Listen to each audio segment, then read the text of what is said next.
बिस्मिल्लाहिर्रहमानिर्रहीम। क्या आप किसी की कामयाबी देखकर जलन महसूस करते हैं? मगर नबी ने सिर्फ 2 लोगों के लिए कहा, तो फिर आखिर तक मेरे साथ रहना। इब्न उमर रदी अल्लाह से हुजूर अक़दस सल्लल्लाहु अलैहि वसल्लम का ये इरशाद मनक़ूल है कि हसद 2 शख्सों के सिवा किसी पर जायज़ नहीं। एक वो जिसको हक़ जल्ल शानू ने कुरान शरीफ की तलावत अता फ़रमाई और वो दिन रात उसमें मशगूल रहता है। दूसरे वो जिसको हक़ जल्ल शानू ने माल की कसरत अता फ़रमाई और वो दिन रात उसको खर्च करता है।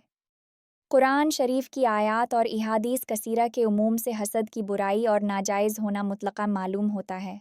इस हदीस शरीफ से 2 आदमियों के बारे में जवाज़ मालूम होता है, चूँकि वो रवायात ज़्यादा मशहूर व कसीर हैं, इसलिए उलमा ने इस हदीस के 2 मतलब इरशाद फ़रमाए हैं। अव्वल ये कि हसद इस हदीस शरीफ में रश्क के मानी में है, जिसको अरबी में गिब्ता कहते हैं। हसद और गिब्ता में ये फ़र्क है कि हसद में किसी के पास कोई नेमत देखकर ये आरज़ू होती है कि इसके पास ये नेमत न रहे, ख्वाह अपने पास हासिल हो या ना हो, और रश्क में अपने पास उसके हुसूल की तमन्ना वारज़ू होती है, आम है कि दूसरे से ज़ायल हो या ना हो। चूँकि हसद बालाजमा हराम है, इसलिए उलमा ने उस लफ्ज़ हसद को मजाज़न गिब्ताह के मानी में इरशाद फ़रमाया है, जो दुन्यवी उमूर में मुबाह है और दीनी उमूर में मुस्तहब।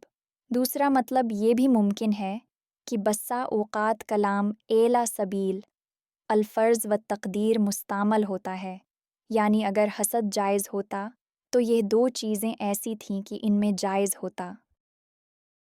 अल्लाह हमें हदीस की बातों को समझने, उन पर अमल करने और दूसरों तक पहुंचाने की तौफीक दे। आमीन। देखते रहें, क्योंकि मैं जल्द ही एक और हदीस के साथ वापस आऊँगा।